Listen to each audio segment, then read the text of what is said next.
Bismillahirrahmanirrahim. Assalamualaikum warahmatullahi wabarakatuh.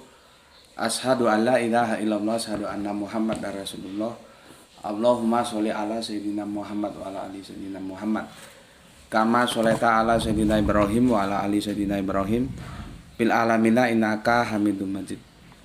Sebelumnya kita panjatkan dahulu doa kepada Gusti Allah Agung untuk saudara-saudara kita yang telah memberikan sholawatnya kepada channel dakwah ini, ya, sehingga channel ini dapat dengan setia eksis hadir dalam ruang-ruang diskusi kalian semuanya dimanapun kalian berada. Tentu dengan sebuah harapan, insya Allah sholawat itu akan menjadi catatan langit amal soleh bagi mereka dan keluarganya kelak, dan insya Allah akan terbalaskan dengan balasan yang jauh lebih baik lagi. Kemudian untuk seluruh viewer terkasihku dimanapun kalian berada, di mancanegara atau di dalam negeri, ya, aku ucapkan terima kasih atas apresiasinya. Semoga selalu always dan tidak pernah never tetaplah bertumbuh menjadi satu pribadi tangguh yang anti skip dan anti download. Bagi yang berkenan silakan saja di share, tapi linknya ya, jadi jangan diunduh kemudian dipotong-potong lalu diunggah ulang, diadu-adu dengan video lain yang juga potongan, aduh kacau gitu ya. Jangan ya, jangan begitu. Linknya saja yang di share kalau berkenan, kalau enggak ya enggak usah gitu.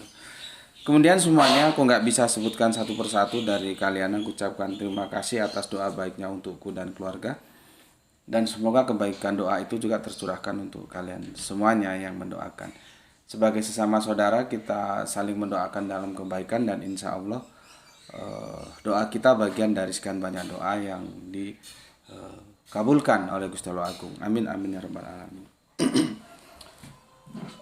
Kajian kita kali ini, ya,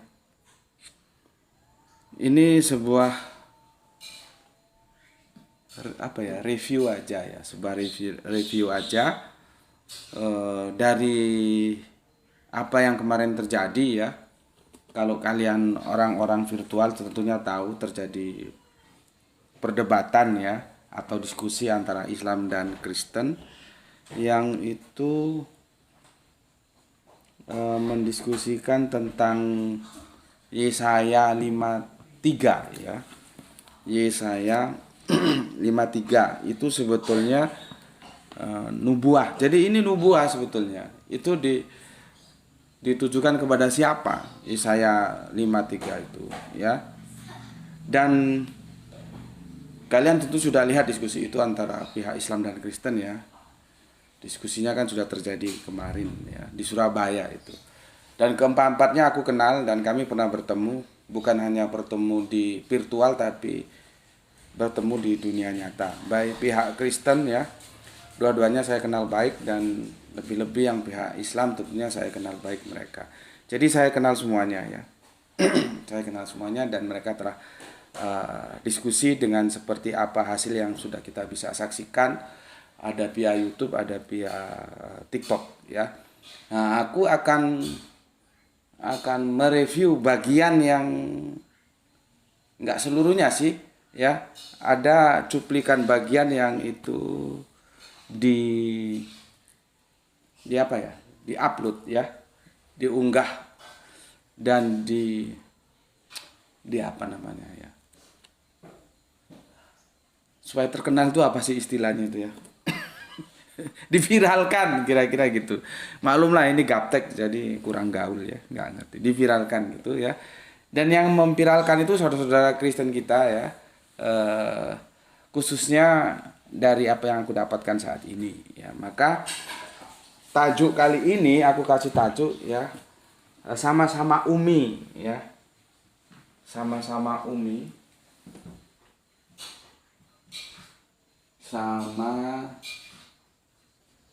Sama Umi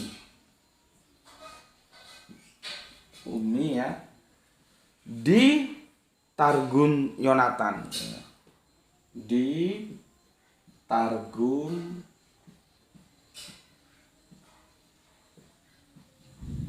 Yonatan. Nih lanjut kita ya. Sama-sama Umi di Targum Yonatan. Kenapa aku tertarik mereview ini ya. Karena bergeser. Perdebatannya bergeser masalah baca membaca ya. Dan ternyata nanti aku tunjukkan di mana potongan videonya ya. Kalau kita lihat di video itu sama-sama Umi. Iqra ma'ana biqorik. Bacalah, aku nggak bisa membaca. Tapi ya nggak begitu ya. Nggak secara rinciannya nggak begitu. Cuman substansinya kira-kira begitulah ya. Disuruh baca dan tidak membaca. Dan ternyata sama-sama nggak bisa membaca. Yang menjadi bahan untuk dibaca adalah Targum Yonatan gitu ya. Cuman itu juga bergeser. Itu tidak terkait dengan Yesaya 53 ya. Kalau tajuknya kan itu berputar di sekitar perdebatan Yesaya 53, itu ayat dari yang nomornya pertama sampai ke 13 ya. 13 apa 12 ini punya gue tertutup ini ya. Sudah lama Biblenya ya. Ya kalau enggak 12 13 lah ya. Jadi ini bergeser di Yesaya 52 dan menukik di ayat ke-13 dengan tajuk hamba Tuhan yang menderita. Nah, hamba Tuhan yang menderita itu siapa gitu ya. Aku kalau nggak salah pernah sampaikan ini ya, tapi bukan dalam satu rubrik khusus seperti ini ya. Memang Yesaya 53 itu nanti kalau Islam sih nggak berkepentingan gitu ya. Yang berkepentingan itu Yahudi dan Nasrani sebetulnya. Jadi sebetulnya perdebatan ini lebih asik kalau terjadi antara Yahudi dan Nasrani. Islam nggak berkepentingan, ngapain juga ke sana. Gitu ya. Ngerti ya maksudku? Islam nggak berkepentingan sebetulnya. Nanti Islam tuh berkepentingan itu di nubuatan tentang Nabi yang akan datang. Ya. Siapakah Nabi yang akan datang itu sudah direquest oleh teman kita dan lagi-lagi aku kalau nggak mood nggak bisa mengerjakannya ya. Jadi aku mohon maaf nanti kalau sudah aku mood aku akan kerjakan ya. Itu sudah selesai di episode yang ke-33 ya, Nabi yang akan datang itu. Tetapi terima kasih selalu diingatkan, terima kasih. Ya insya Allah nanti moodnya datang akan aku selesaikan karena itu sudah 33 seri belum tamat gitu ya. Siapakah Nabi yang akan datang? Nanti itu akan menukik kepada, jadi stressing pointnya itu ada pada titik ulangan 18-15, 18-18, baru nanti terus ke bawah sampai ke perjanjian baru. Dari perjanjian lama, perjanjian baru, dan mungkin sedikit akan melibatkan perjanjian terakhir juga boleh ya. Nah di sana Islam berkepentingan ya. Terima kasih teman-teman yang di TikTok sudah tap-tap ya. Tolong terus di tap-tap karena enggak nanti diputus secara otomatis. Ya. Ngapunten saya nggak bisa baca komen kalian, tapi nanti saya usahakan di akhir kajian ini kalau bisa aku bacakan. Jadi bukan berarti aku tidak menghormati kalian ya. Aku menghormati dan terima kasih atas kehadirannya, ada 3 person ya. Ya namanya ini belajar jarang yang suka. Nanti kalau sudah hal-hal yang bombastis yang hohe baru banyak yang suka gitu ya. Nggak apa-apa, aku memang telah memperhitungkan itu semua. Jadi guru ngaji Al-Qur'anku itu berapapun santrinya yang datang, meskipun 1 orang tetap diajar. Subhanallah ikhlasnya. Dan aku coba untuk menapaktilasi bagaimana yang dilakukan oleh guru-guru Al-Qur'anku ya. Jadi dia kalau semakin banyak, tapi kalau terlalu banyak peserta juga nggak enak ya.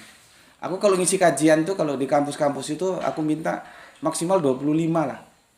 Karena kalau sudah di atas 25 orang tuh kadang-kadang justru nggak bisa fokus ya. Ngomong sini, ngomong sini, ngomong situ. Karena memang substansi yang aku sampaikan tuh kajian, ngajak kalian itu bagaimana otak itu diajak bekerja, bukan hanya dongeng cerita ini itu enggak ya. Ya, begitu. Oke. Sorry. Sampai di mana tadi ya? Sampai di Yesaya ya. Yesaya 53 itu sebagai sesuatu yang diperdebatkan. Sebetulnya Islam tidak punya kepentingan ke sana ya. yang punya kepentingan Islam itu nanti di nabi yang akan datang seperti aku bilang tadi. Di sana masing-masing anak-anak Abrahamik itu punya kepentingan Yahudi. Jadi nanti itu nubuatannya tuh beda-beda. Yahudi ke siapa? Ya. Ada yang mengatakan nanti Yahudi itu, yang jelas kan sudah aku bikinkan kalian video bahwa Yahudi itu tidak memberi ruang sedikit pun kepada Kanjeng Nabi Isa. Jadi baginda Yesus itu sama sekali, gue sampai ngeri ngeliatnya. Tapi ya itu sudah merupakan prototipe mereka, ya silakan saja ya. Sama sekali tidak dihormati Kanjeng Nabi Isa itu. Jadi baginda Yesus itu tidak dapat ruang sama sekali. Beda kita Islam. Kita tetap memberikan ruang yang terhormat kepada baginda Yesus itu. Ya, kita tidak boleh menistakan. Tapi di tangan Yahudi itu babak belur habis-habisan, enggak dikasih ruang. Itu videonya kan sudah ada, silakan lihat. Untuk yang di TikTok silakan lihat ya. Beda ya. Nah, nanti antara anak-anak Abraham itu Yahudi, Nasrani, Islam. Gue pakai Nasrani aja dah ya, nggak pakai Kristen ya supaya lebih enak. Itu beda-beda. Yahudi larinya itu kalau nggak Yosua bin Nun dia ke Yesaya. Yesaya atau Elia gitu, lupa gue ya. Jatuhnya ke sana nabi yang akan datang itu. Ya. Kalau Kristen yang aku bilang tadi dengan Nasrani itu ke baginda Yesus, ya. Kalau aku khususnya nih, aku ini ya, kalau ada teman Islam beda dengan aku ya nggak apa-apa, ayo kita ketemu sini, habis-habisan kita, nggak ada masalah. Aku diskusi dengan siapapun, nggak harus dengan kafir-kafir, nggak dengan sama Islam juga nggak ada masalah. Kan kerangka berpikirnya kan ilmiah kan, nggak ada masalah diskusi sama Islam. Kalau ada Islam yang mengatakan bahwa itu tidak jatuh kepada Kanjeng Nabi Muhammad, ayo kita berhadapan, ya, ayo. Gitu. Tapi di darat, jangan di virtual, nggak mau aku, ya. Kalau yang di virtual itu ya dianggap hiburan gitu aja. Nah itu di sana kita berkepentingan, ya. Kalau di sini nggak berkepentingan, Yesaya 53 ini nggak, tapi mau diperdebatkan ya mau ngomong gua aja lah, ya. Tentunya teman-teman Kristen yang aku bilang Nasrani itu akan menisbahkan sosok personal yang dimaksud dalam Yesaya 53 itu kepada sosok baginda Yesus. Itu lagunya sudah begitu, sudah bisa kita baca. Tetapi kalau ini kita tanyakan kepada saudara tua kita, yaitu Yahudi, itu saudara tuanya kita ya, baik Nasrani maupun Islam, itu tentunya tidak. Karena apa? Seperti aku bilang tadi, Yahudi sama sekali tidak memberikan ruang ya kepada baginda Yesus, beda dengan kita. Ya. Makanya kemarin ketika di Facebook aku kasih komen, ini seharusnya akan lebih berwarna diskusinya kalau moderatornya itu saudara kita Yahudi yang punya kitab itu. Dia jadi moderatornya. Itu lebih asik diskusinya. Ya. Kalau panitia bisa menghadirkan Yahudi yang menjadi moderator. Ya. Atau sekalian Islam jadi moderatornya, yang debat itu sebetulnya lebih pas Yahudi dan Nasrani. Siapa sebetulnya sosok yang dimaksud dalam Yesaya 53 itu gitu ya. Kalau Islam nggak punya kepentingan, mau siapapun ya terserah lu aja, nggak ada masalah. Tapi ya berdasarkan apa yang gue cermati, nubuatan yang dibangun oleh Matius khususnya dalam Injil karangannya ya. Jadi dulu itu disebut Injil karangan Matius, Injil karangan Lukas, Injil karangan Markus, Injil karangan Yohanes. Dulu begitu. Kalau nggak salah yang di YouTube pernah aku tunjukkan ya bukunya ya. Cari Injil-Injil lama, itu Injil karangan gitu. Nggak tahu atas pertimbangan apa lalu karangannya dibuang menjadi Injil Matius gitu. Kalau dulu nggak, Injil karangan Matius. Jadi memang lebih tepat memang kalau Injil yang sekarang dikatakan Injil itu lebih pas kalau dikatakan hadis memang ya. Cuman itu nantilah diskusinya. Sorry, batuk. Kalau kita baca nubuatan yang dibangun oleh Matius, khususnya Matius ya, gue nggak bicara Lukas, Markus atau Yohanes ya, itu memang dalam tanda kutip bermasalah. Contohnya ketika dia menubuahkan dari Mesir kupanggil anakku gitu. Itu sama Matius itu dinubuahkan atau dinisbahkan kepada baginda Yesus. Ya, kalau kita tahu perspektif dari berbagai macam Injil ini kan beda-beda. Dia mau dipasarkan kemana? Misalkan dia produk pasar gitu ya. Matius itu kan memang mau dipasarkan kepada kaum Yahudi. Maka baginda Yesus itu harus diposisikan minimal sama, ya, minimal setara atau kalau bisa di atasnya sosok tokoh-tokoh yang dihormati oleh orang-orang kaum saudara tua Yahudi kita. Jadi sebetulnya wajar saja apa yang dilakukan Matius sebagai studi marketing ya, itu wajar saja. Kan nggak mungkin dong gue nawarin jam sama lu, tapi lu sudah punya jam dan jam gue lebih tidak berkualitas dari jam lu, kan ya nggak mungkin mau dibeli. Ya, minimal ya sama kualitasnya atau jam gue yang gue tawarkan ke lu itu lebih berkualitas, kan begitu. Ya strategi marketingnya kalau kita lihat apa yang dipakai oleh Bapak Matius ya seperti itu ya. Dan sekarang yang menjadi pertanyaan intinya apakah benar ya, nanti kalian bisa baca sendiri di Matius itu, dari Mesir kupanggil anakku. Itu apakah benar dinisbahkan kepada baginda Yesus atau itu kepada bangsa Israel? Karena itu nanti nubuatnya kita lihat di perjanjian lama. Gue nggak setuju sama Matius karena Matius menisbahkan itu kepada baginda Yesus. Kalau gue baca keseluruhan, enggak, itu dinisbahkan kepada bangsa Israel keluar dari tanah Mesir atas komando yang dipimpin kalau pasukan gitu ya, komandonya Bapak Musa, bukan kepada baginda Yesus gitu loh ya. Jadi seperti tadi yang aku bilang, nubuatan yang dibangun oleh Matius memang itu sangat perlu untuk kita kritisi ya, apakah itu tepat atau sekedar cocokologi gitu. Begitu juga di Yesaya 53 ini kan nubuatan. Ya, tapi sekali lagi Islam nggak punya kepentingan di sini. Ya mau Yahudi bilang siapa, mau Nasrani bilang siapa, ya monggo-monggo saja. Gitu. Ya, oke. Selanjutnya, ya, nanti aku dengarkan videonya. Selanjutnya, salah satu dari narasumber Kristen mengajukan Targum Yonatan. Tentunya dia akan mengambil referensi yang mendukung dia bahwa ya yang menderita itu ya baginda Yesus. Ya kita sudah tahulah naga-naganya kemana. Sedangkan saudara kita yang Kristen seperti itu, sementara saudara kita yang Islam ya, yang seharusnya kita nggak punya kepentingan ya, biar Yahudi aja yang ketemu ya, itu tentunya tidak dinisbahkan kepada baginda Yesus. Jadi kerangka berpikirnya sebetulnya sudah begitu mudah, pasalnya itu kita baca ya. Lah yang salah satu narasumber dari Kristen mengajukan Targum Yonatan gitu ya. Nah, sekarang aku tunjukkan dulu sama kalian.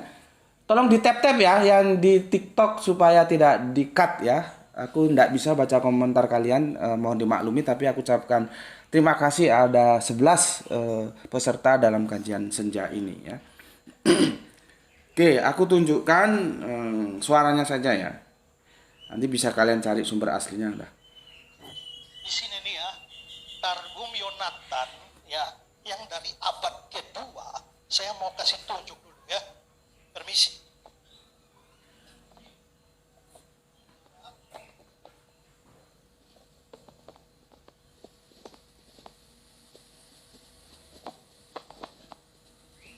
Ini sengit ini. Ya, Targum Yonatan ya, yang diterbitkan 92 tapi langsung dari Targum Yonatan abad kedua. Nah, di sini Yesaya pasal 52 ayat 13. Coba saya tahu Pak Umar ini kan mantan Yudaisme ya. Pasti bisa bahasa Ibrani, coba bisa baca yang ayat 13-nya ini, Pak. Monggo.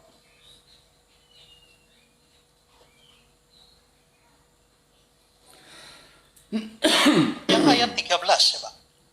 Ini loh, Yesaya 52 ini ayat 13, coba tolong dibaca Pak. Dalam bahasa Ibrani ya. Nah, saya minta Bapak baca. Ikro. Nah, gini dong. Anda bisa baca apa tidak? Nah, saya hanya minta baca untuk menunjukkan bahwa dari Targum Yonatan abad yang kedua ini memang dia mengacu kepada Israel atau bukan. Nah, kalau begitu coba baca. Apakah dia ngomong tentang Israel? Baca nggak? Ya? Pak Isra bisa Saya nggak bisa baca. Saya hanya minta coba baca. Coba baca. Ya, kan Anda ahlinya. Maka sekarang saya bilang, atau Pak Dondi bisa baca? Enggak, saya nggak bisa baca. Nggak bisa. Bapak nggak bisa Atau juga. ada yang mualaf yang bisa baca? Loh enggak, gini loh. Nah, Sebentar. oke, kalau tidak bisa baca, Pak ya, tolong difoto cari orang yang bisa baca. Ya, tapi oke, sekarang begini loh. Bukan masalah baca. Aku nggak boleh playing yang Nah, kayak gini loh, Pak. Tahan dulu, silakan Pak, tahan dulu. ini kata apa? Pak bisa baca ini kata apa? Bapak baca. Nah, saya tahu. Enggak, Bapak bisa baca enggak? Saya tahu kata ini kata. Coba Anda baca coba. Bapak baca. Coba. Loh, Anda kok ngetes saya? Saya tahu, Pak. Iya. Saya hanya minta Anda tolong coba Anda baca ini loh. Loh, Ini Anda kata baca. apa? Baik. Kan Untuk Anda yang nyebutkan daripada data loh. silakan untuk Pak Isra Anda yang kembali. menyebarkan data kok saya suruh. Jadi Anda nggak bisa baca, nggak mau baca, nggak bisa Terserah baca, Anda. kan? Ya. Makanya gini, Oke. Bapak. Ya. Anda jangan gini. Bang Umar, yang Bang saya Umar. minta Bang Umar, ketika tahan Anda menjelaskan konsep yang Anda mengambil dari Yehonatan, Anda nggak boleh mengambil referensi dari Kristen. Yahudi Mesianik Kristen Umar. bukan. Ini bukan Kristen, Pak. Bang Umar, tahan dulu. Sama halnya. Ini Targum Yahudi, bukan Kristen. Tunjukkan di mana Yehonatan mengimani Yesus Bang Umar, Kristus. tahan dulu. Silakan untuk Pak Isra Salah menjelaskan. Begini loh. Ini kan Anda mau menunjukkan bahwa semua sebelum rasi itu Israel. Saya bawa dokumen apa Loh, ini yang dua. dokumen, Pak. Ini juga dokumen ini. Di sini ada semua lengkap. Ya. Yang Sekarang- Anda Bang Umar, narasikan itu dari kekristenan. Kalau Tahan dulu. Ini Tahan dulu. Targum Mohon Yahudi. maaf Pak, ditahan dulu sebentar. Ya. Supaya kita bisa lebih Gini lah. lagi. Nah, dia nggak berani baca. Jelas di situ ada kata Mesias di situ. Oke, nggak Jadi apa-apa. Targum Yonatan Tahan dulu, itu tahan dulu, Pak. langsung mengarahkan hamba Tuhan yang menderita. Di situ Mesias. Anda nggak berani baca. loh, huruf Tahan dulu Bang, tahan dulu. yang jalan tuh. Jangan ngomong. Iya, Bang. Oke. Udah belum Pak? Sudah. Ya, jadi sayang sekali kalau Anda tidak mau baca. Ya, nanti tolong yang muat itu yang pintar bahasa coba baca. Ya. Nah, tapi ya jelas di sini ini bukan sumber Kristen, ini Targum abad kedua, Targum Yonatan, dan menerjemahkan di sana Yesaya 52 ayat 13. Langsung ada kata Masiha di sana, dan itu merujuk bahwa dia percaya hamba Tuhan yang menderita itu Mesias, bukan Israel seperti yang Bapak omong bahwa sebelum rasi semua Israel. Oke ya. Kita coba kupas satu-satu ya. Targum ya. Targum. Nanti apa Targum? Aku jelaskan. Targum Yonatan ya. Itu digunakan sebagai bahan argumentasinya untuk menyatakan bahwa jadi ini bergeser dia, bukan di seperti tajuknya di Yesaya 53, itu ada di Yesaya 52, perikopnya hamba Tuhan yang menderita, ya. Itu mengarah kepada Mesiha. Ya. Mesiha itu ya Mesias, ya artinya bukan Israel, gitu loh. Karena yang mengajukan Targum Yonatan itu dari pihak Kristen, seperti tadi maunya Kristen, ya itu nubuatan hamba Tuhan yang menderita itu dinisbahkan atau jatuh kepada sosok baginda Yesus, ya, bukan kepada Israel, gitu. Ya, ini abad kedua Masehi ya, abad kedua Masehi, ya. Dan aku tentang baca dulu, ya, tentang baca. Aku nggak tahu apakah mereka sama-sama umi, artinya sama-sama tidak bisa baca Ibrani, atau itu memang digunakan sebagai salah satu strategi dalam dialog. Itu bisa begitu ya, itu bisa. Tapi kalau kita lihat pengakuan mereka di sini, memang ternyata mereka sama-sama umi. lampunya itu hidup. Sama-sama Umi nggak bisa baca. Lalu bagaimana kita berdebat tentang sebuah pelaporan yang kita sama-sama tidak bisa baca pelaporan itu? Ya, terlepas seperti tadi gue bilang ya, bisa jadi sebetulnya di antara mereka ada yang bisa baca, tapi karena sebuah strategi dialog ya tidak dibaca gitu, itu bisa saja memang ya. Cuman secara eksplisit tadi kan disebutkan sama-sama nggak bisa baca. Ya, seharusnya moderator ambil sikap. Ini moderatornya jadi jangan perdebatannya bisa baca atau tidak bisa baca. Karena bukan itu yang kita diskusikan. Jadi lost contact dari substansi utamanya, siapa yang menderita itu siapa? Ya, hamba Tuhan yang menderita itu siapa? Bukan kita sibuk di bisa baca atau tidak bisa bacanya. Seharusnya moderator ambil cek, oke. Bisa baca, nggak bisa. Audien ada bantu bisa baca enggak? Sudah sama-sama cari terjemahannya apa, selesai. Jadi tidak waktu habis seperti tadi bisa baca atau tidak bisa baca, bukan di sana substansi diskusinya. Makanya ya gue itu sering diskusi itu justru gue itu orang Jawa bilang anyel, marah, mangkel, ya nggak tahu bagaimana cara mengungkapkannya. Kalau dipimpin oleh moderator yang nggak ngerti, itu gue sering gitu. Dalam diskusi-diskusi itu sering. Ya, jadi nggak menjadi asik. Gue kalau sudah gitu akhirnya gue males ngomong gitu loh.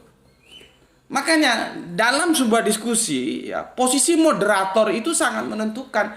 Itu menjadi tontonan yang asik atau enggak untuk disaksikan gitu loh. Kok tadi kan seharusnya diambil aja. Dia kan moderator punya otoritas. Ya sudah, sama-sama nggak mau baca ya.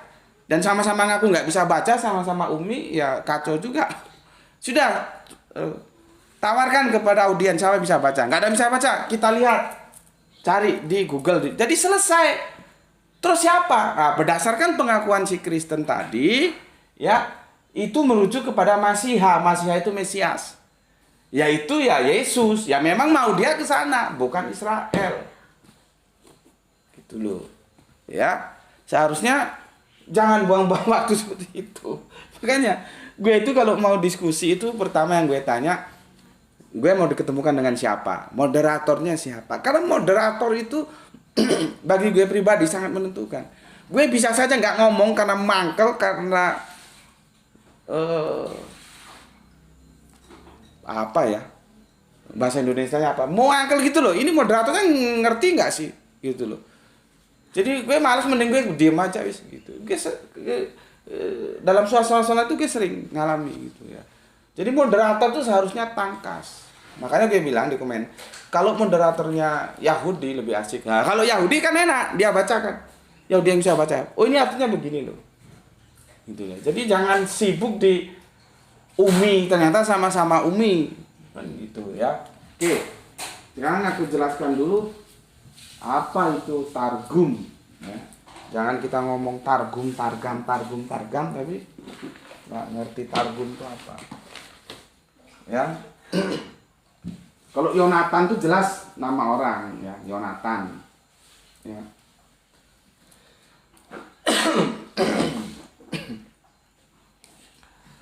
Jadi gini, targum, gue nggak bisa Ibrani ya, tulisnya begini aja, ya. Itu targumim, ya. Targumim, tahu ya? Akhiran im tahu ya? Yang disalahpahami oleh teman-teman Kristen meskipun tidak semua, itu jamak itu. Kenapa? Itu Elohim, dia bilang jamak. Eloh kan dapat akhiran him, Eloh plus him, jadi Elohim, kan begitu kan? Oh, itu Allah jamak untuk membenarkan Tritunggal, ya. Dia nggak tahu bahwa im ini polisemi, dia bisa menunjukkan pluralistik, ya, plural, ya, bisa juga majestik, Jadi bisa pluralistik, bisa majestik, tinggal konteksnya kemana. Kalau dia ke Eloh, sedangkan Eloh itu sendiri dalam akidah Yahudi sudah dipahami menjadi satu yang satu. Bukan satu tapi tiga, tiga tapi satu. Itu kan sulapan. Satu yang satu, maka nggak mungkin Elohim itu menjadi banyak Allah. Maka Elohim itu adalah merujuk kepada majestik, pengagungan, ya. Bukan Eloh yang jamak, ya. Meskipun bisa plural, bisa jamak, ya. Oke. Ini sebetulnya gue nggak mau jelasin itu karena sudah ada videonya, ya. Silakan kalian putar, cari di channel YouTube Subandite Suboco, ya. Seperti ini, targum itu targumim, ya. Ini dia menjadi apa ya? Satu akar kata gitu loh, targumim gitu ya. Oke. Seharusnya ya kita harus lihat dulu apa sih sebetulnya targum itu ya. Nih ya. Apa sih targum itu? Ini agak sulit aku menjelaskannya, nanti kalian cari bagaimana cara kalian memahami ini. Karena begini, menerjemahkan itu kadang-kadang sekalian menafsirkan. Itu loh. Makanya gue kalau gue baca Al-Qur'an, gue nggak tahu ini maksudnya apa sih. Gue telepon guru-guru Al-Qur'an gue, mesti gue minta original teksnya atau teks harafiahnya, bukan teks yang metaforanya. Karena nanti yang metafora itu kita bisa beda. Seperti tadi itu ya. Akhiran mim itu tadi ya. Bisa harafiah, bisa metafora. Itu yang mana? Maka aku minta yang harafiah dulu, nanti metaforanya urusanku gitu ya. Nah, sekarang menerjemahkan itu tidak selamanya bisa tekstual loh. Maka kalau kita baca, ini sebenarnya terjemahan atau tafsiran. Karena di dalam menerjemahkan itu dia menafsirkan juga. Maka ini gampangannya itu targum itu lah ya, penerjemahan ya. Penerjemahan atau apa ya? Penafsiran ya. Penafsiran karena sekaligus dia. Penafsiran. Gitu ya, penafsiran. Proses-proses targum ini diawali pada pertengahan abad 1 Masehi. Maka benar cocok apa yang dikatakan narasumber Kristen tadi, targum Yonatan itu abad 2 kan. Jadi targum itu dimulai abad 1 Masehi. Jadi targum itu apa dia? Ya, apa dia targum itu? Targum itu ya penerjemahan atau penafsiran dari sebuah teks. Pada konteks perdebatan ini ya Yesaya 52:13. Yesaya 52:13. Apa penafsiran atau penerjemahan dari Pak Yonatan ini? Maka disebut targum Yonatan. Gitu loh. Yang jadi masalah gue, berarti narasumber ini pakai pendapatnya orang lain untuk berargumentasi. Lah pendapatnya sendiri kemana? Gue ya sering diskusi ini dengan siapa saja ya. Terus dia bawa pendapatnya siapa lah gitu. Katakan si A, si B gitu. Gue tanya, gue diskusi sama lu, otak lu itu keluarin. Bukan diskusi sama yang lu bilang tadi.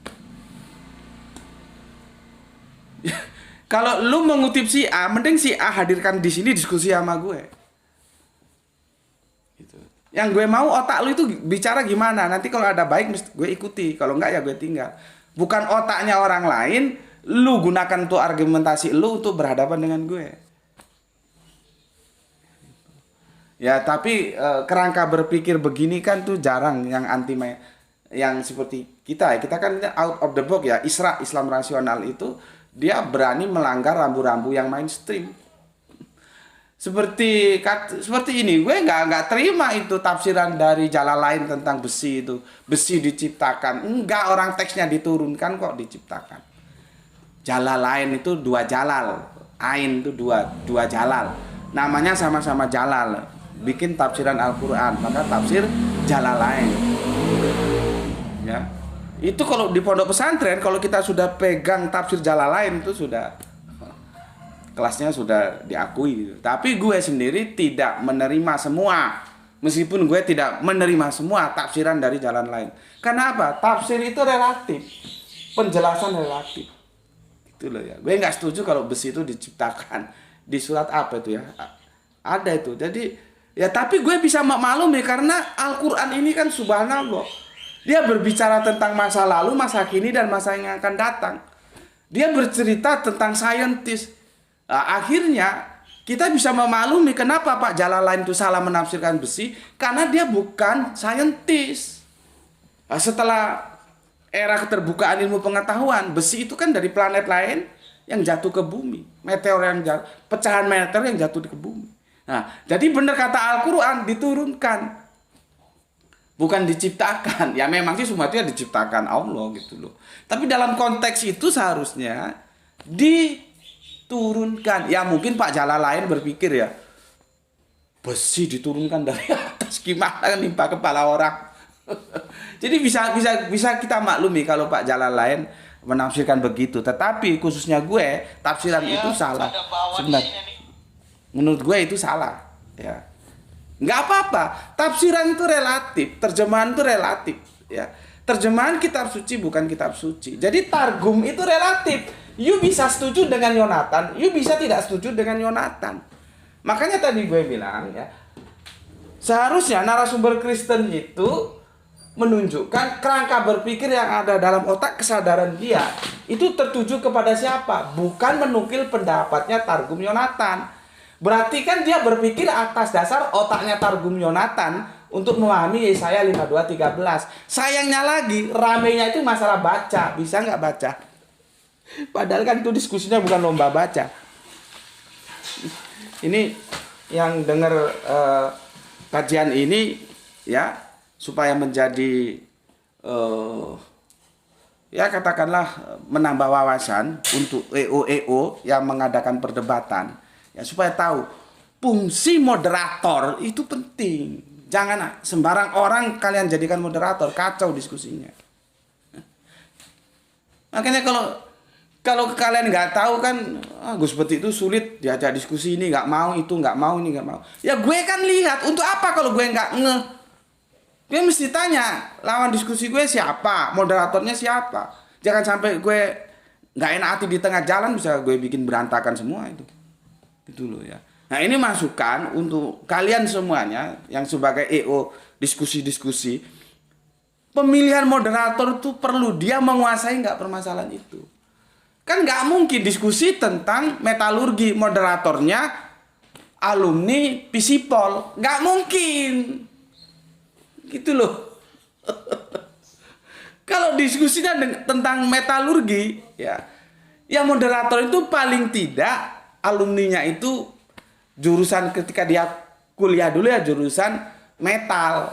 Gitu loh. Jangan sospol lu suruh jadi moderator, ya nggak jadi dandanan, kacau. Gitu. Ya.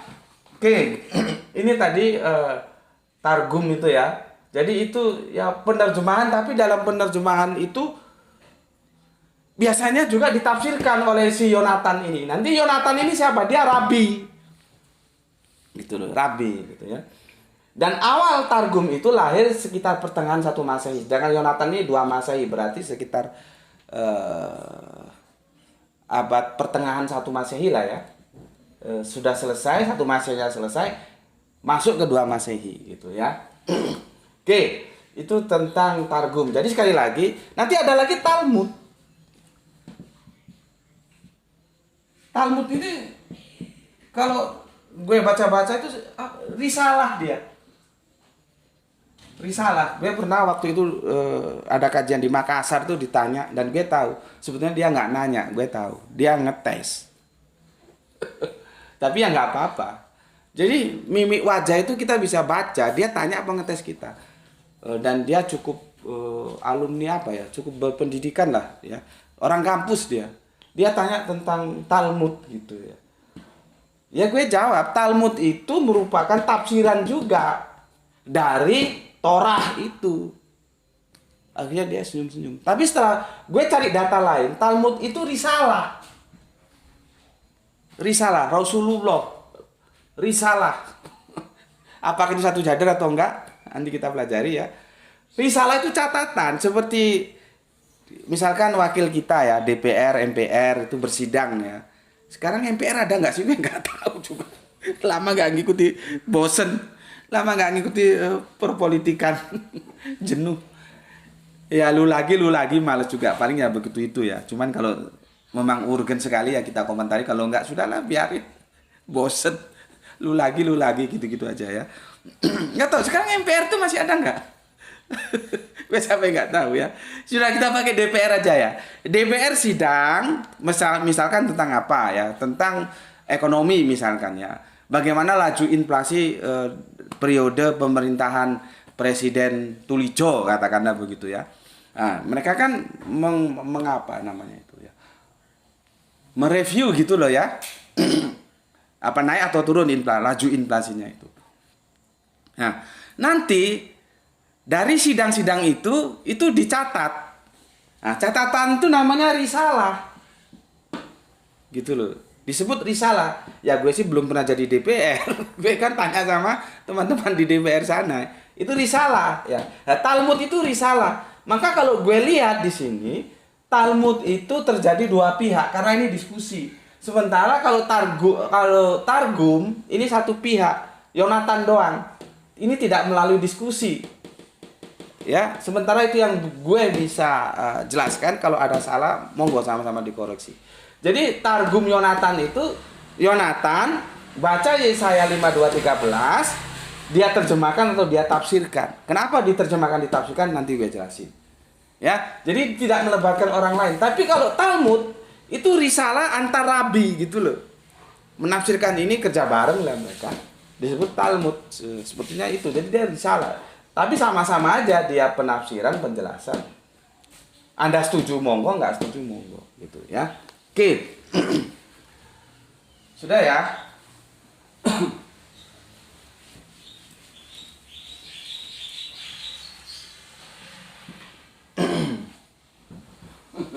Ternyata ribet di Umi, sama-sama Umi nggak bisa baca. Meskipun nggak bisa bacanya itu atau benar-benar nggak bisa baca atau gimana gitu ya. Rabi itu double B ya. Rabi itu guru. Ya. Dulu kitab-kitab Ibrani itu berbahasa Ibrani. Kitab Ibrani itu bahasanya ya Ibrani, namanya kitab orang Ibrani. Ya. Tapi kemudian itu diterjemahkan dan ditafsirkan sekaligus tadi itu ya. Diterjemahkan atau ditafsirkan. Karena apa? Ya? Karena apa? Ya? Ya? Karena perkembangan berikutnya di sini yang digunakan sudah bahasa Aram. Aramaik gitu ya. Kalau di sini kan Ibrani bahasanya. Ada yang ngomong, meskipun itu masih perdebatan, ada yang ngomong bahasa Aram itu bahasa modernnya Ibrani. Tapi nggak semuanya sepakat pakar bahasa itu. Ya, apakah ini bahasa yang lain, ini yang lain, atau Aram pengembangan dari Ibrani itu biar diselesaikan pakar bahasa lah ya. Kalau gue biasanya itu bahasa cinta. Kalau bahasa roh nggak mau gue. Meskipun itu rohana atau rohani gue nggak mau, nggak jelas bahasa roh itu. Oke. Karena sudah nggak lagi canggih menggunakan bahasa Ibrani yang di pasaran tuh bahasa Aram, maka perlu diterjemahkan. Dan inilah terjemahan atau tafsiran kitab-kitab Ibrani dalam bahasa Aram ini yang dipublis untuk santrinya atau untuk publik gitu loh. Santri-santri mereka. Ya, itu yang dimaksud kenapa harus ada targum. Jadi kalau kita berfokus ke Yesaya 52, targum Yonatan menafsirkan ya, menafsirkan targum itu dari kitab Ibrani yang berbahasa Ibrani ke tafsiran atau terjemahan bahasa Aram. Kenapa? Karena bahasa Ibrani sudah nggak anu lagi, nggak viral lagi, sudah bergeser ke bahasa Aram. Ya. Masalah bahasa Aram itu disebut bahasa modernnya Ibrani atau bahasa yang tersendiri itu urusan lain itu ya. Itu biar pakar bahasa yang menyelesaikan.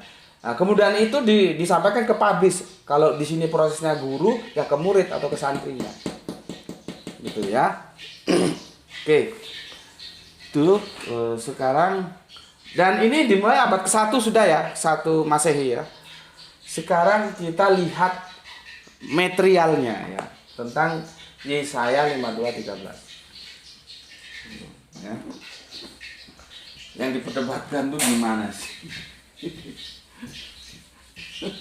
Kalau narasumber yang satunya itu bagus ya. Beliaunya semoga sehat Bapak ya, kan baru operasi ring jantung ya. Beliaunya dulu membedah bukuku Bible Menjanjikan Islam. Benang Merah Agama Samawi tahun berapa itu lupa gue. Awal-awal reformasi kalau nggak salah itu ya. 2000 berapaan? 2007 kalau nggak salah.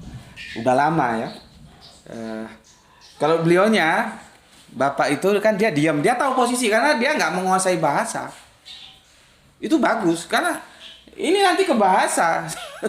Bapak itu diam, dia mengambil posisi diam tuh bagus karena jangan kita berdebat di ranah yang kita tidak kuasai. Makanya ketika beliaunya diskusi dengan Rizky itu kan gue kasih komen, ini nggak matching, nggak pas gitu loh. Rizky ini pakarnya bahasa, ketemu beliau yang nggak ngerti bahasa, khususnya Ibrani, Aramaik, Yunani juga, itu jadi kacau gitu loh. Ya, kalau diskusi bahasa ya sama-sama yang ngerti bahasa. Beliaunya nggak bidang beliau itu kalau bicara dogmatika, itu bidang beliau. Ayo kalau mau habis-habisan diskusi tentang dogmatika dengan beliaunya itu bidang beliau lah. Jadi asik gitu. Kalau bahasa enggak. Makanya kalau kamu lihat videonya nanti posisi beliau kan tenang. Artinya beliau nggak ikut-ikut karena memang bukan ranah beliau gitu ya. Oke. Kan beberapa waktu lalu kan sebelum diskusi ini kan beliau kan diskusi sama Mas Rizky ya. Kalau Mas Rizky itu pakarnya bahasa, makanya gue tahu dari dia Yehova itu sebetulnya bacanya salah, bukan Yehova tapi Yahva. Setelah dikasih makhraj, itu kan gundul itu. Kalau bahasa Arabinya kan dikasih makhraj, maka bacanya Yahva, bukan Yehova, Jehiva, Yahweh, itu tambah salah gitu ya. Oke. Sekarang kita lihat raw materialnya ya. Ini sudah 45 menit ya. Maka aku bacakan langsung aja ya. Seharusnya ini dibaca mulai 52 ayat yang ke-1. Tuhan menyelamatkan Sion situ ya. Baru nanti ke sini. Tapi terlalu panjang, maka aku baca langsung ke hamba Tuhan yang menderita. Siapa itu? Kan perdebatannya begitu. Hamba Tuhan. Lihat lo ya, hamba lo ya. Tuhan yang menderita. Ya, siapa? Yang jadi masalah itu hamba Tuhannya ini siapa? Ya. Oleh si narasumber Kristen, dia berjuang habis-habisan sampai pinjam otaknya Yonatan, mengatakan itu baginda Yesus.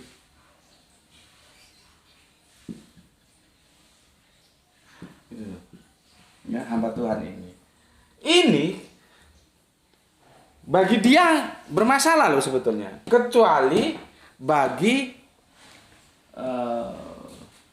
kalau itu baginda Yesus ini bermasalah. Kecuali bagi Kristen Unitarian, Kristen saksi Yahva, bukan Yehova ya, saksi Yahva, Yahwa ya. Fa kan kalau V di sana kita bacanya kan W. Terus ada lagi kalau di Amerika Latin tuh G kita bacanya H. Maka Julio, siapa penyanyi itu kan deh? Julio Iglesias kan gitu kan, bahasanya Julio ya, GJ ya, GJ sorry gitu ya. Itu perbedaan sebutan. Kalau Ibrani V kita W, oke. Yahva itu ya Yahwa gitu ya kira-kira. Ya itu namanya dialek ya. Terus bagi Kristen Mormon, kalau dinisbahkan kepada Yesus, bagi Kristen yang ini itu tidak ada masalah. Tapi bagi dia sebetulnya kalau mau dibenturkan sekalian diskusinya itu bermasalah kalau dinisbahkan kepada Yesus. Masalahnya di mana? Nanti aku jelaskan ya. yang perlu kita ketahui, bisa nggak ini dinisbahkan kepada Yesus hamba yang menderita ini? Ya, nubuatan itu jatuh kepada Yesus ini ya. Nanti kalian baca sendiri ya dari mulai 52 secara keseluruhan ya. Ini menyingkat waktu, gue baca langsung ke to the point-nya saja. Hamba Tuhan yang menderita. Ya. Sesungguhnya hambaku akan berhasil. Ya. Ia akan ditinggikan, disanjung dan dimuliakan. Seperti banyak orang akan tertegun melihat dia. Begitu buruk rupanya, bukan seperti manusia lagi. Dan tampaknya bukan seperti anak manusia lagi. Demikianlah ia akan membuat tercengang banyak bangsa. Raja-raja akan mengatupkan mulutnya melihat dia. Sebab apa yang tidak diceritakan kepada mereka akan mereka lihat. Ya. Dan apa yang tidak mereka dengar akan mereka pahami. Itulah keseluruhan Yesaya 52 dari ayat 13 sampai ke 15 ya. 15. Kalau pesan gue lu baca seluruhnya dari 52 ya. Ini gue langsung ke sini aja supaya waktu kita selesai jangan sampai 1 jam ya. Terima kasih yang di TikTok ya, sudah di tap ya. Terima kasih, semoga nggak ada gangguan ya. Oke. Aku jelaskan. Bisa nggak itu dinisbahkan kepada Yesus? Ya. Coba kita lihat informasinya di sini ya. Sesungguhnya hambaku akan berhasil. Ia akan ditinggikan, disanjung dan dimuliakan. Kalau ditinggikan, disanjung dan dimuliakan, oke lah ya. Umat Islam sendiri pun kami menyanjung, meninggikan, memuliakan baginda Yesus atau Kanjeng Nabi Isa. Tapi dalam batasan tertentu, dia tetap saja seorang hamba Allah, bukan serta-merta disulap menjadi Allah. Ini harus dipahami. Kalau itu dinisbahkan kepada baginda Yesus. Cuman kan pertanyaannya kan masih terbuka lebar. Bukan hanya baginda Yesus saja yang dimuliakan. Nabi-nabi lain juga dimuliakan. Artinya itu juga tidak bisa menggiring pernyataan Yesaya 52, 13, 15 kepada sosok baginda Yesus. Karena masih lebar. Ya, masih lebar. Ya, makanya gue nggak setuju. Ini kritik untuk teman-teman Islam gue. Ya, Nabi seperti Musa, nggak mungkin ini Kanjeng Nabi Isa, karena Kanjeng Nabi Isa nggak punya istri. Siapa bilang Kanjeng Nabi Isa nggak punya istri? Lihat video gue. Ini teman-teman Islam kadang-kadang gegabah juga, maka gue ingatkan. Ya, yang gegabahnya lagi begini, dia bilang Kanjeng Nabi Isa tidak punya istri. Ya, Kanjeng Nabi Musa punya istri, Kanjeng Nabi Muhammad punya istri. Maka ya nubuat itu yang seperti Musa lebih tepat ke Kanjeng Nabi Muhammad daripada Kanjeng Nabi Isa. Dengan alasan istri tadi itu. Itu geblek namanya. Karena apa? Bukankah nabi-nabi lain juga punya istri kalau masalahnya istri? Jadi nggak gitu caranya. Cari sebuah penjelasan yang itu dia mengunci tidak mungkin dipenuhi oleh personal lain, itu baru bisa dijadikan argumentasi, bukan masalah istri. Ya, nanti kita lihat Yosua itu punya istri apa enggak. Nanti mau keluar nanti, gitu loh. Ya, jadi teman-teman Islam banyak belajar kamu dan jangan sembarangan saja. Belum belajar sudah maju ke medan perdebatan, akhirnya kacau nanti. Ya. Jadi sama seperti ini. Ya, kalau disebut dimuliakan, ya kami yang memuliakan. Tapi kan yang dimuliakan bukan hanya baginda Yesus. Artinya nggak bisa dikunci itu hanya Yesus, nggak bisa. Ya, oke. Terus aku naik sedikit ke atas dari frase yang nomor 13 ini ayatnya ya. Sesungguhnya hambaku itu akan berhasil. Gue tanya, berhasilnya baginda Yesus di mana? Coba. Berhasilnya baginda Yesus itu di mana? Kita tahu ya, dakwah beliau itu benar-benar berat, ya. Sampai-sampai dikatakan, ya, aku itu seperti anak ayam ingin mengajak kamu sini nak. Ayam itu kan anaknya kan diginiin tuh ya. Ayam kecil itu. ya, dilindungi gini. Tetapi kamu tidak mau. Jadi Israel itu menolak habis-habisan Kanjeng Nabi Isa atau baginda Yesus. Terus dikatakan berhasilnya di mana? Berhasil dari Hong Kong apa? Coba. Ya, perkembangan Nasrani yang kemudian menjadi Kristen itu bisa tidak bisa, terima atau tidak terima, harus mengakui peran Paulus yang bermula dari keputusan di sidang Yerusalem ketika orang-orang Kristen itu boleh tidak sunat. Biang keroknya kan di sidang Yerusalem itu. Kenapa Petrus mengizinkan nggak sunat? Akhirnya sekarang orang-orang Kristen nggak pada sunat. Gitu loh. Ceritanya di sana di sidang Yerusalem. Seharusnya kan jangan boleh, harus disuruh bersunat. Masalahnya keputusan Petrus didukung oleh Yakobus. Akhirnya terjadilah klaim bahwa Paulus itu untuk nabi orang tidak bersunat. Artinya yang mengikuti Paulus nggak usah sunat. Tapi begitu ngakunya Kristen. Kristen itu pengikut Kristus lah. Kristusnya sendiri sunat kok. Dan Paulus sendiri itu sebetulnya sunat juga. Terlepas ceritanya karena dia ada mau menikahi putri Yahudi, itu lain cerita lah. Terserah mau diceritakan ke sana. Tapi Paulus itu sunat. Jadi ya kacau. Ya, maka kalau dikatakan di sini sesungguhnya hambaku akan berhasil. Berhasilnya Yesus di mana? Itu loh. Ya. Oke, itu yang ke-13, yang ke-14. Seperti banyak orang akan tertegun melihat dia, begitu buruk rupanya, bukan seperti manusia lagi dan tampaknya bukan seperti anak manusia lagi. Iya. Konteksnya apa ini? Siapa yang dimaksud? Kan masih lebar. Siapa saja bisa masuk di sini. Ya. Siapa saja bisa masuk di sini. Oke, selanjutnya yang terakhir ya. Demikianlah ia akan membuat tercengang banyak bangsa.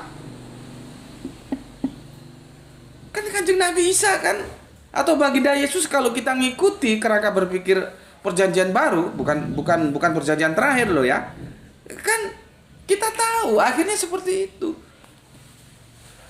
Sesuatu yang dipolitisasi kemudian kebangkitan menjadi dibangga-banggakan. Sebetulnya ya enggak lah. Kalau memang jagoan ya nggak bisa mati gitu loh.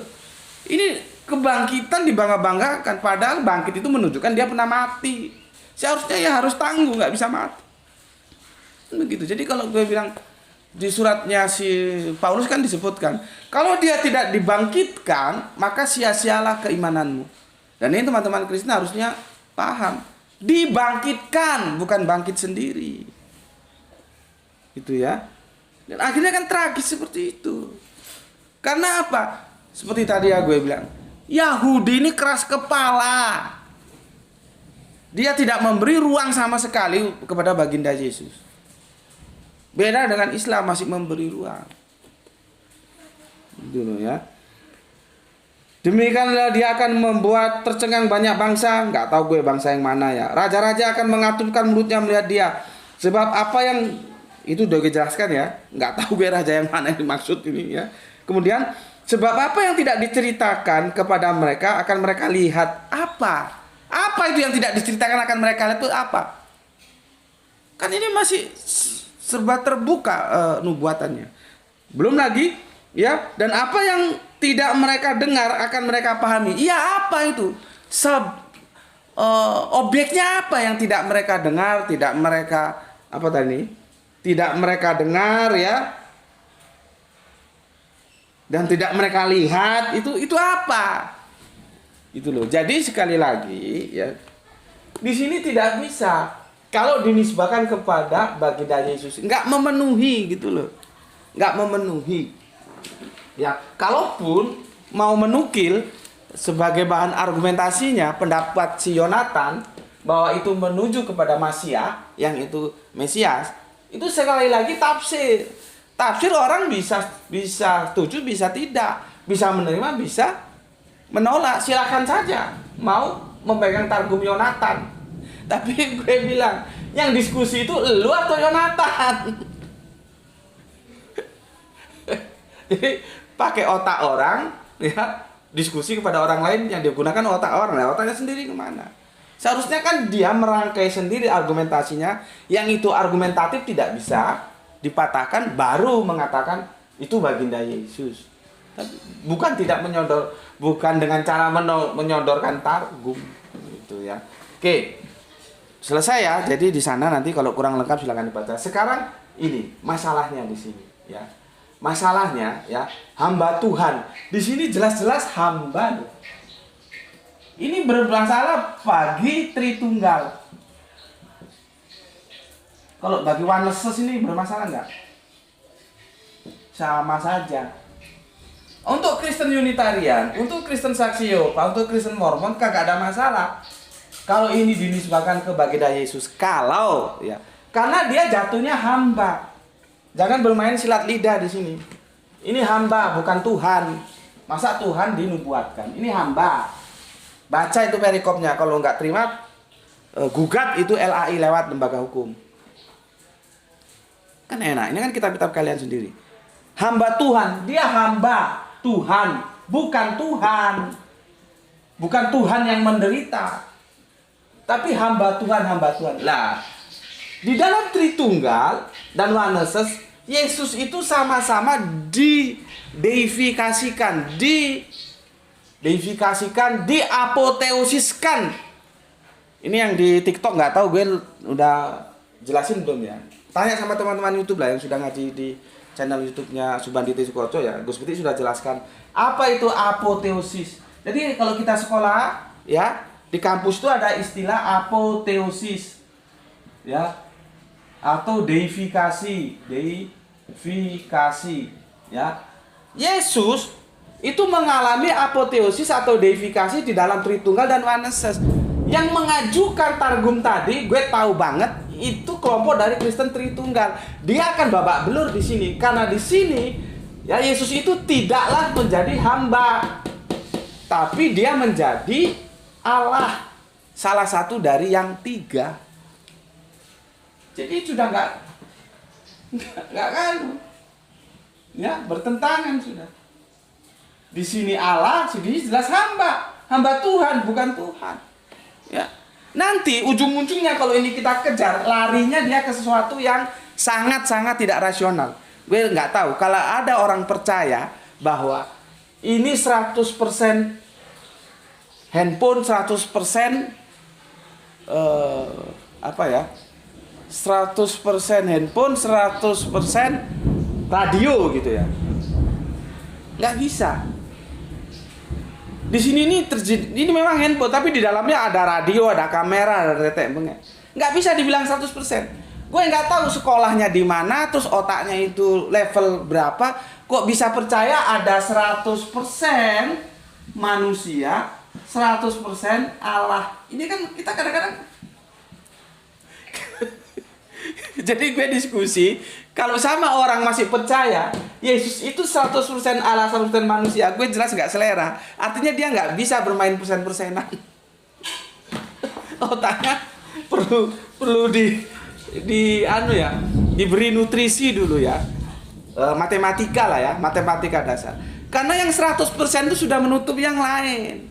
Nah, biasanya teman-teman Tritunggal, teman-teman Oneness, dia lari. Ini namanya dogma yang dibangun oleh apoliniaris atau disebut dengan duinatur. Yesus itu punya duinatur. Itu kan omongan lu. Di mana Alkitab mengatakan Yesus punya duinatur? Sampai bongkok lu cari kagak ada. Yesus itu ya hamba Tuhan, bukan Tuhan. Makanya itu bermasalahnya itu sejak di Konsili Nicea 325 Masehi, Yesus itu mengalami apoteosis atau deifikasi. Orang bingung, orang tanya. Untuk membungkam pertanyaan itu, Yesus itu manusia atau Allah? Dibikinlah oleh Apollinaris konsep dogma duinatur. Tinggal seperti sekakel ini. Ini Allah. Ini manusia. Nah, gitu. Tinggal mana maunya aja, mau dialahkan, mau sekakelnya di situ. Ya, makanya itu ya. Kan sulit, bisa nggak kamu mengatakan 100% segitiga, 100% segi empat? Nggak bisa. Kalau dia 100% segitiga, dia hanya segitiga. Kalau 100% dia segi empat, ya dia segi empat. Nggak bisa. Ini 100% segi, 100% segi empat. Itu nggak tahu gue sekolah di mana. Orang-orang yang punya kerangka berpikir akademis jelas akan menolak apa yang disampaikan Apollinaris. Itulah yang gue bilang ya. Setiap ketidakbenaran itu supaya dia benar, dia perlu ketidakbenaran yang lain. Ini kan dalam rangka untuk menyumpal tuntutan-tuntutan publik pada saat itu. Tanya setelah Konsili Nicea 325 Masehi, Yesus itu sebetulnya apa? Apa manusia, apa Allah? Gitu loh. Nah, makanya kalau dinisbahkan bahwa dalam Yesaya 52, 13, 15 itu hamba yang menderita itu hamba Tuhan itu Yesus, bagi Kristen Unitarian, bagi Kristen Saksi Yehova atau Yahva, bagi Kristen Mormon kagak ada masalah. Ketika masuk di Kristen Truth kalau Anda dia bermasalah. Karena dia harus mengakui hamba loh ya. Hamba.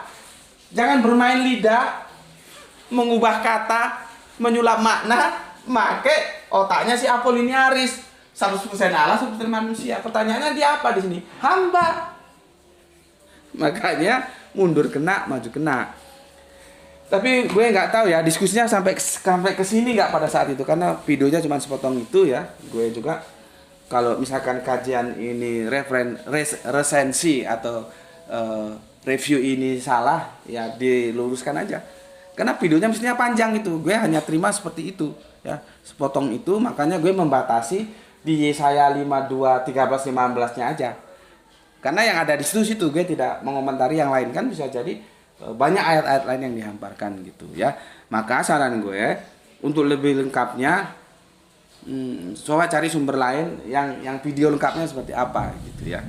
Gue ini hanya mengomentari yang terkait apa yang ada di potongan video itu. Gue nggak berani terlalu lebar ya, khususnya Yesaya 52 13 15. Aku kira itu dulu ya. Untuk saudaraku yang di TikTok tenang dulu ya. Saudaraku semuanya ya yang di YouTube, terima kasih ya atas waktu yang diluangkannya. Terima kasih. Pesan aku ya, sebelum menutup kajian ini sudah selesai ya. Jadi terjemahannya itu seharusnya tidak ribet, bisa baca atau tidak gitu. Jadinya sama-sama umi ya. Masuk ke substansi seperti aku jelaskan tadi gitu ya. Oke, pesan aku jaga Allah, jaga Kanjeng Nabi, jaga Al-Quran, jaga sholatmu dalam bingkai keindahan iman Islammu, tapi tetap memberi hormat kepada saudara kita yang memilih jalan lain, karena mereka saudara kita ya. Semoga yang belajar dan yang mengajar ya mendapatkan keberuntungan, yaitu rezeki yang barokah dan kesehatan yang prima ya. Kesehatan yang prima ya. Ada bawa di sini nih ya. Sebentar. Berikutnya terima kasih atas alokasi waktunya yang sudah diluangkan untuk ngaji barengku seperti di channel ini ya. Seperti tadi aku ulangi lagi, semoga semuanya yang belajar, yang mengajar mendapatkan keberuntungan. Keberuntungan kita harapkan rezeki yang barokah dan kesehatan yang prima ya. Terima kasih sudah ngaji bersama aku seperti di sini. Sampaikan salam untuk kalian semua dari aku, yaitu salam Isra Islam rasional. Alhamdulillahirabbil alamin.